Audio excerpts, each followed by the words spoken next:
welcome to the Fairly Relatable podcast. It's like therapy with your best friends, minus the copay. We're back with another What's New With You episode. Hi. Lots to catch up on. First, and very important, our new setup.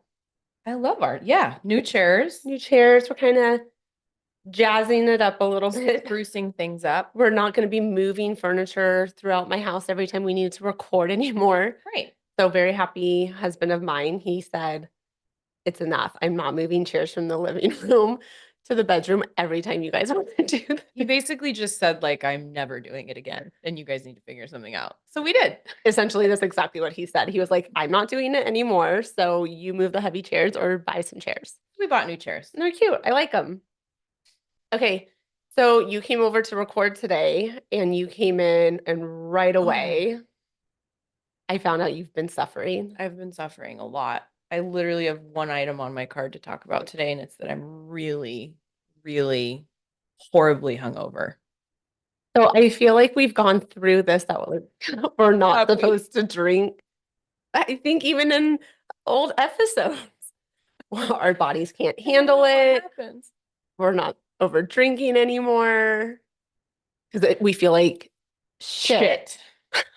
But I do want to clear, like, just so everyone knows, whoever's listening, all 5 of you. Hey, 7. Okay.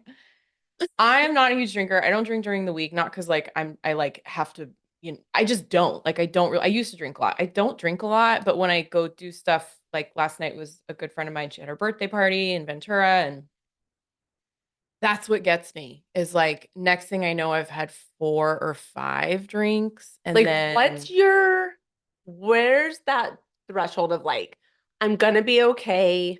And now I'm going to be shit-faced. I usually know, but lately I don't know. Can you like feel it usually? Yeah, where it's like, okay, I'm done. Yeah. And like I'll leave a full drink on the table. Like my whole family talks about it. Yeah, like, you've seen me do it. And I can do that. Like, I'll order it and then all of a sudden something changes inside you and you're like, no. Yep.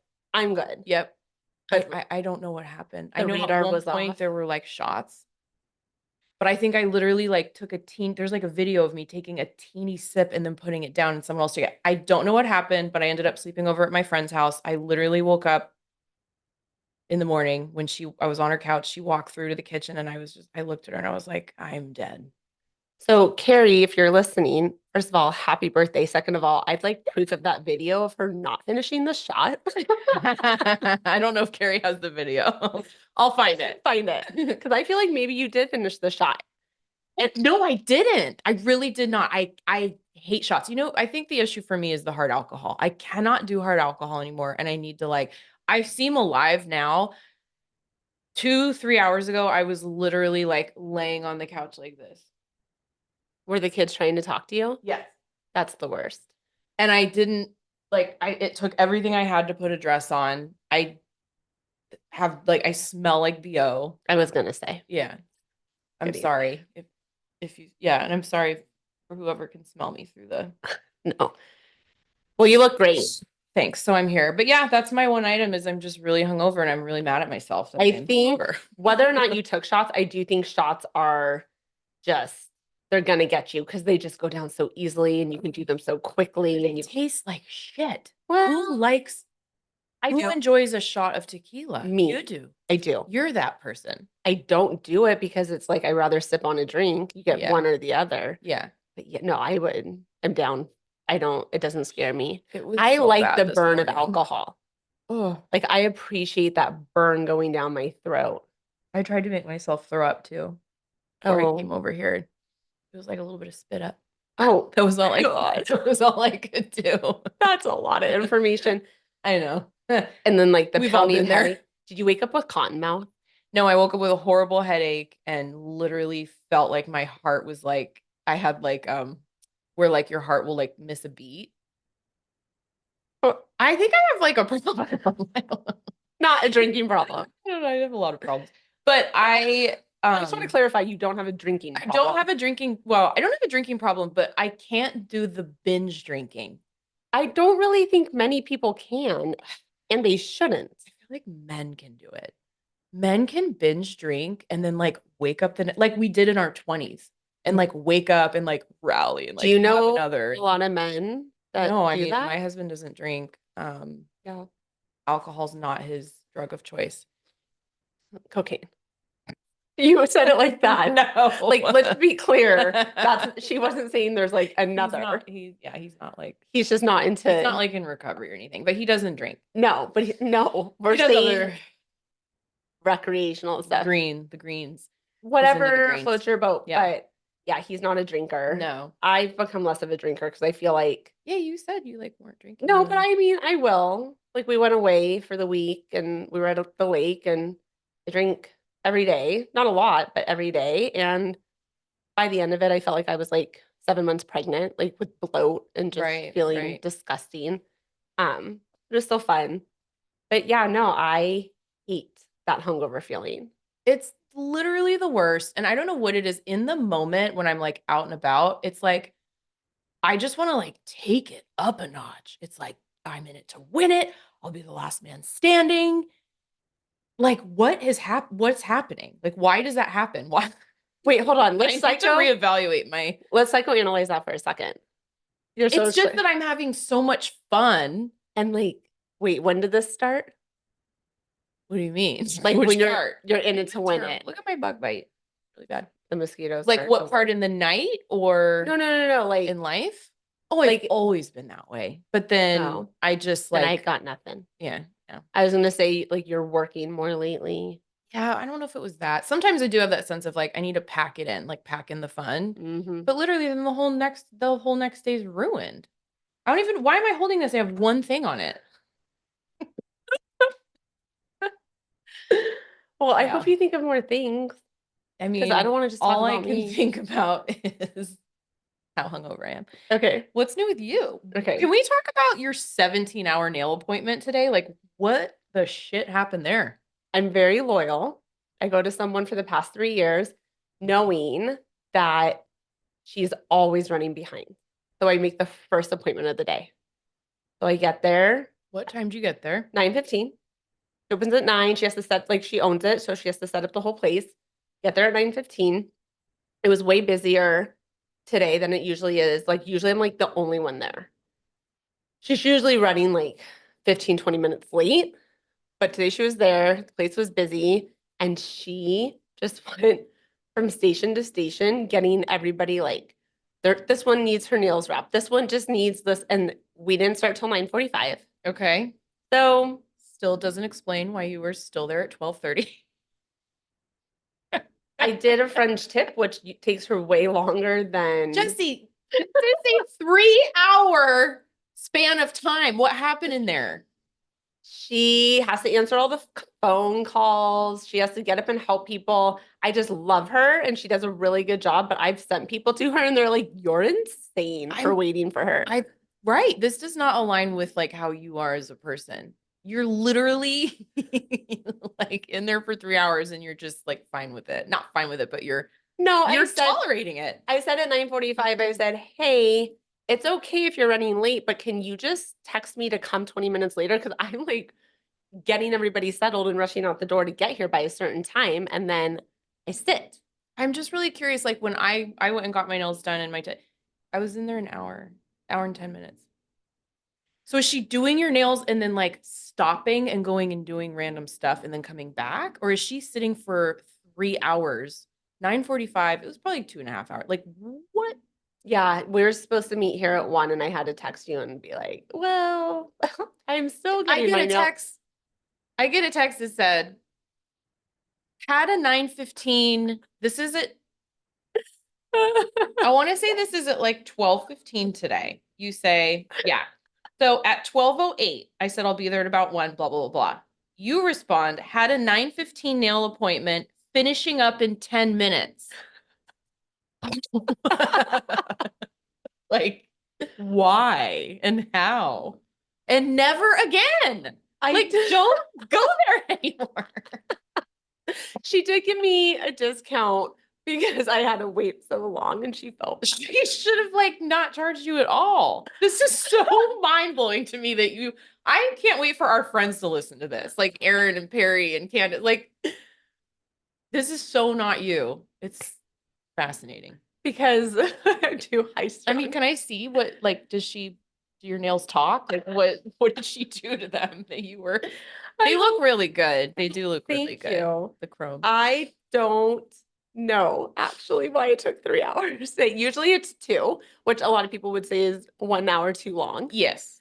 50 minutes too long. I sent Can to her and Candace looked at me like, you're insane for waiting that long. Because you're so much about like being on time, efficiency, like I'm not about being on time.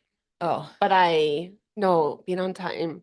No, you're not. Actually, you're not usually on time. No, because that stresses me It's out. not one of your stronger Well, suits. I don't see it as a weakness. Okay. Because if I'm on time or early and other people aren't, then I have to like small talk Oh.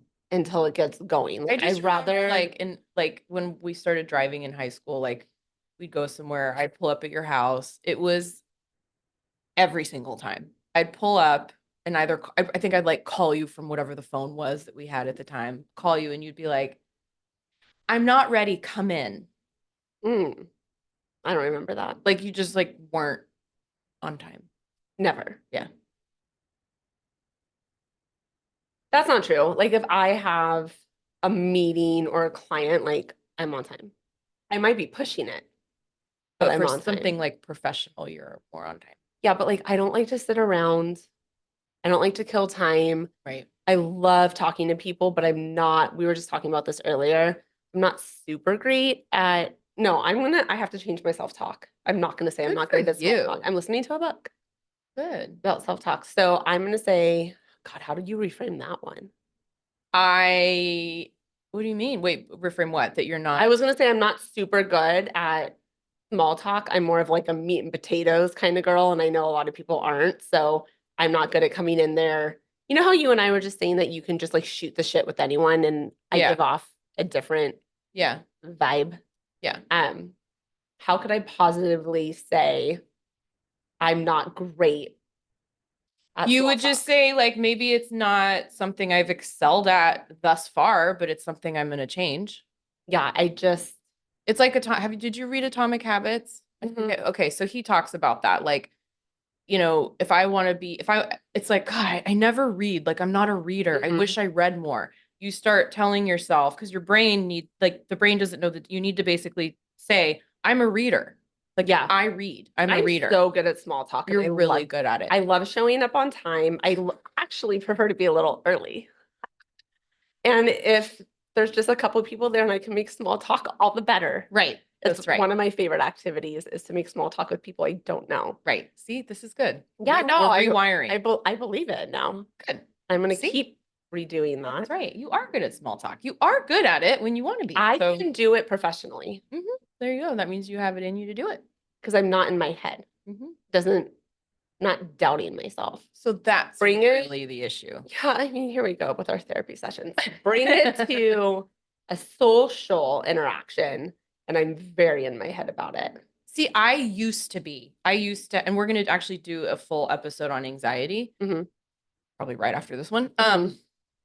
So, you know, I used to be like that, and I don't know, having kids, and then that shifted things. I just didn't really care anymore about the social stuff. Like, what do they think about me, or do they like me? You know, like, but then after going through breast cancer, especially, like, I literally could not care less if something, I just don't give a shit. It was so freeing for you. I'm really glad was. It's like a gift in a way. One positive thing that came out of it for you because you really don't give a shit. I'm actually gonna start working on it more. Not giving a shit. Working on it more. Yeah. Well, and like, oh, the lighting all of a sudden looks so good. Like, there's something, I was talking to a client about it the other day, like, I'm not responsible for the narrative you've created in your head about me. Like, okay, I love that, but the way I would do that is like, what narrative did I create about me in your head, and what did I do to you? Like, how did I Well, Kara, we If know you've done something, sure. You know, I'm not like this heartless, like I care so deeply about the but people that I care I was about. kind of trained to figure out what I did wrong. That's right. So childhood wounding, da da da da da da da da da. Right. I always was like, okay, figuring out where I fucked up in a situation, right? So now as an adult, I'm just conditioned to be like, did I do something wrong? What could I have done wrong? Whatever. And I'm going to work really hard to undo that because when I tell you it is exhausting, and I think it works against you because then you're just in your head. And then it's a self-fulfilling thing. Prophecy. In a way, it's like a self-perpetuating cycle Yeah. because then you are in your head and then you're putting off a vibe. And then Mhm. that's why people are like, And for me, it's not even just the vibe. We all know this about me, or if you know me, you know this about me. It is all over my face. yeah. My face is so loud. Mm-hmm. Like my face needs to be told to be quiet. Right. But I think that's good insight on your part. It's just something you just like tune into your Yeah. body language and your facial affect. I And did see a thing where it's like if someone has RBF, they're probably a really nice person. And I want to say, like, that's true. yeah, like that's like I'm that person. I'm that person.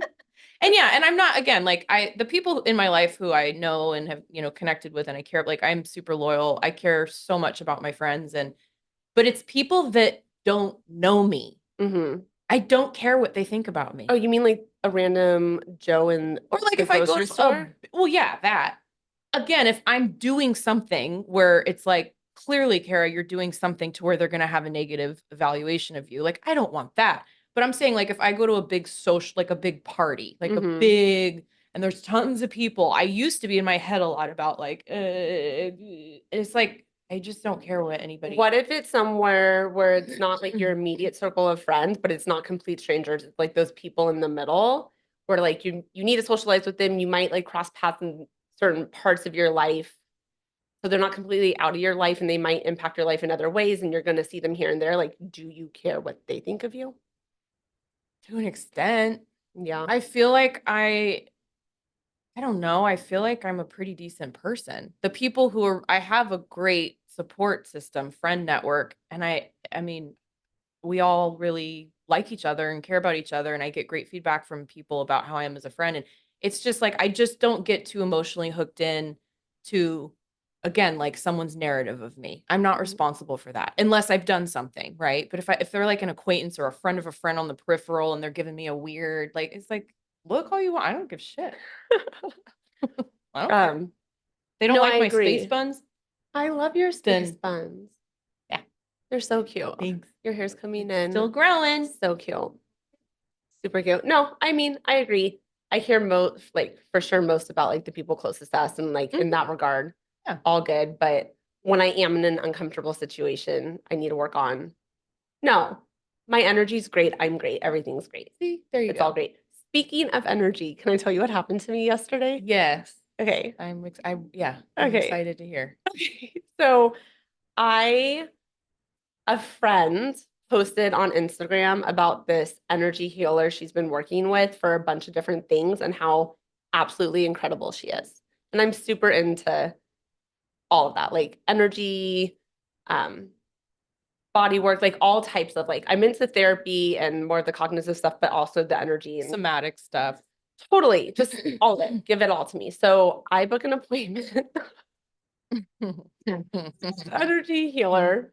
It's out in the valley. I get there, it's her apartment, and she has like a one bedroom, and she set up the living room to be like this healing space. And it's super pretty, super cute. And there's like this mat on the floor. And let me preface this by saying I am like super allergic to cats. I didn't know that. What? You know, I have a cat now. Okay. Anyway, Well, guess guess you won't be coming over anymore. so if the cat's like in my space for a long time, I'll just get like the itchiest eyes. Everything kind of burns. My eyes are watering and I just kind of want to claw them out. If it's at a distance, for the most part, I'm okay. But if I'm in that space for a long time, like if I was at your house and we were in the living room and we just stayed in the living room and the cat was in the living room, like, yeah, it's going to bother me. Oh, okay. Yeah. Okay. Um, Okay. So you're there and it's all cute. and I see those little cat, Scratch posts. not a scratch post, but those little things they can like sit on. Oh yeah. And there's a couple of them and she kind of put it behind curtains, but I'm like, okay, whatever. Like maybe there's a cat that lives here, but like I don't see it, so it's probably not around. And I'm getting into like everything she's doing, and then because I'm laying there and I'm like, well, am I buying this? Do I think anything's happening? I don't know, but I'm gonna try to quiet my mind and like go with it. So I'm pretty relaxed. We're like 30 minutes in, and when I tell you 4 cats jumped on me, I sat up and screamed. During it? Yes. Why didn't you put them away? Why did she tell me she has cats? I have so many questions. Like, she was like, oh my God, I'm so sorry you got so scared. Like, my heart was pounding for 30 minutes. I have never, because I'm like laying there, my eyes are closed. I'm pretty like relaxed listening to her, listening to music. And all of a sudden, all these cats that I didn't even know were in the room pounce Like and land on once? top of, like they just landed on me. Oh, like 3. she did it. Were your eyes closed? Yeah. What if she did it? Like landed on me? Like she put them all on. Oh my gosh, she was so apologetic. She was, I'm so sorry you got so scared, so scared. And I was like, wait, I'm actually really allergic to cats. And they were like the big furry kind, and there were so many. It's just one small room. And she goes, oh, when people come, they usually don't get allergic. And I'm like, no, they're not magic cats. Like, I'm going to be allergic. And then she's trying to get them out of the room, and she goes to pick one up, and it's like hissing and so angry. She finally gets them out of the room. There's no way in the next 30 minutes I'm going to get back to where I was and like have a good outcome. Oh. And I was so proud of myself. I said, I think I have to go. Wow. And I left. Good for you. The old me would be like, okay, I'll just like the old me. Like typically I would just have laid back down and like, well, this was for nothing. But I don't Wow. know. So you left. Did you have to pay for it? She was very kind. Okay. No, Okay. she was super apologetic. She was very kind, and she was a very sweet, amazing woman. Yeah. But my heart Yeah. was, and if she had wanted me to, like I would have, like it was her time, but Oh. it was, Kara, I was so scared, and I look up and there's like a calico cat, a white cat, a black cat, and they're just like on top of me. Oh, I wonder if that like means something. That's really interesting that like that number of cats would like all kind of. Well, I think they were all behind the curtain, and maybe they were playing and all came out. Oh. You think they felt like an energy? I will say I felt very calm for like once my heart stopped racing, I kind of like settled down. Like I felt kind of like almost like a little woozy, like calm. Interesting. So, like I would maybe want to check it out again, but Yeah. like no, I can't with the cats. Right. No. It- So funny. Anyways, that was That would totally happen to you too. Oh my God. Okay, so what else? The Olympics started. Yes, I'm excited about that. I want to watch the gymnastics. I think the women's gymnastics starts. Okay, but what did you say to Presley? Oh yeah, my daughter, she's 7, going on 8. Like 4 days ago, out of nowhere, I was like, actually, Presley was like, she said something like, "I want to do gymnastics," and she's like in the dance track. Yeah, and I'm like, no, not time for both. This is not good. Like, I'm not proud that I'm this No, way. you need to let her explore. I know what's good for her. No. What's good? She's also not doing. I don't want her to get hurt doing gymnastics. No, this is how you're like selling it to yourself. It is so important that you let her pave her path. But this is the thing. She does tumbling as part of her dance training. You need to sign her for a gymnastics class. She does class, whatever. She does. You don't want her. No, this is important. Hold on. You want her to feel. You want her to feel as an adult. I know that she was able to make choices and learn to trust herself. I know. She wants to take art class. She wanted to do chorus last year. Okay. I said, absolutely. She wanted to do Girl Scouts. Absolutely. Okay. Then it's because she wants to get her front handspring and the back handspring. She's learning it on her own, and she's learning it as at dance. And she said something about gymnastics, and I was like, yeah, you could do I was like, we could get you in a gymnastics class. She's like, I was like, but there's parts of gymnastics that I don't really know how you're going to feel about. Like, she might be into it. I was like, I don't know if you're like, there's the balance beam. And she's like, what's the balance beam? What's the balance beam? So then I'm like, well, come off the trampoline. I'll show you. So we go in the living room, and I literally type into YouTube. I exposed her to it.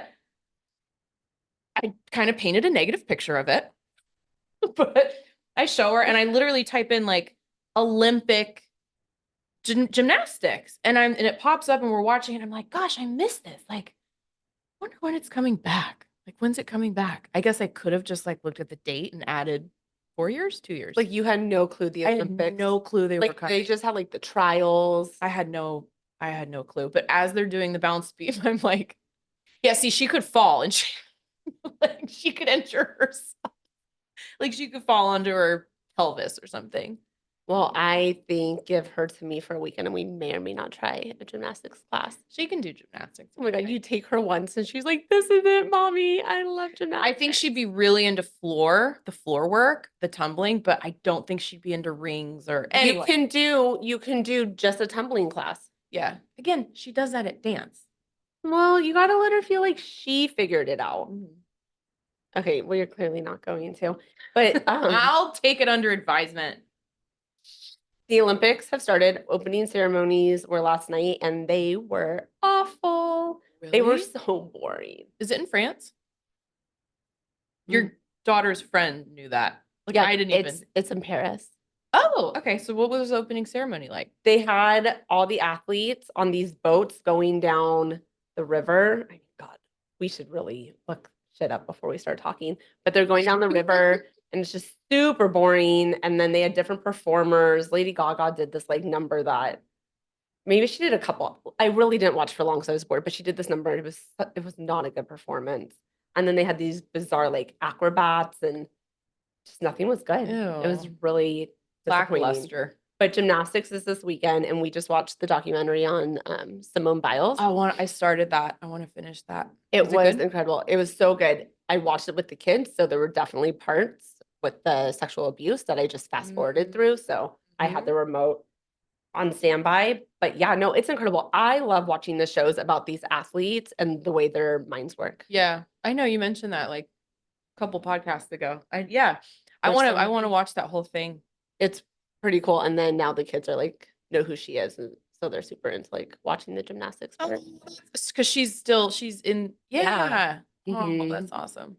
She talks a lot about the mental health of athletes, and I guess 4 years ago she didn't get injured, but it was her mental health, and she had like a bad run, and she just pulled herself out. Wow. Yeah. It's pretty brave because people were calling her a quitter and a coward because it wasn't like a physical injury. Yes. It was mental. They call it the twisties in gymnastics, where like she couldn't really feel herself in space and land it, and it was dangerous. But she looked okay. But she removed herself anyways. Good for her. Yeah. So she talks a lot about mental health. It's cool. It's good. Cool. Yeah, I'll finish it. Good. What else is new with you? I was gone all last week. Escaped reality was lovely. Oh, that's good. It's always so hard to come back though. Yeah. What do you call it? Post-party depression? Yeah. Post vacation PVD. Yeah, PVD. Yeah, such a it's a bummer. thing. It's almost like the best part of a vacation is the drive there, the flight there. Right. I know. The way home is always kind of depressing. It's like almost better than when you're actually there. Especially Vegas. Like driving, I haven't done it in so long, but like driving to Vegas or flying to Vegas is so fun. The drive home, because you feel like crap. It's over. You're sad. It's over. Yeah. You didn't win. You didn't win? Gambling? Like, yeah. I don't ever win gambling. But anyway, there's really like nothing going on with me other than just being super hungover. I did have a lot of fun now. I had a lot of fun at my friend's birthday last night. That's good. You took a big job. I did, yeah. So I'm working full time at an inpatient detox / rehab. It's great. I love it. So, but I'm just like, that's what I do now. Yeah. Super. It takes up time for sure. Yeah. But it's cool. I like what I'm doing. Yeah, good. Okay. That's it for now. It's a wrap. Great. Thanks for listening. Bye.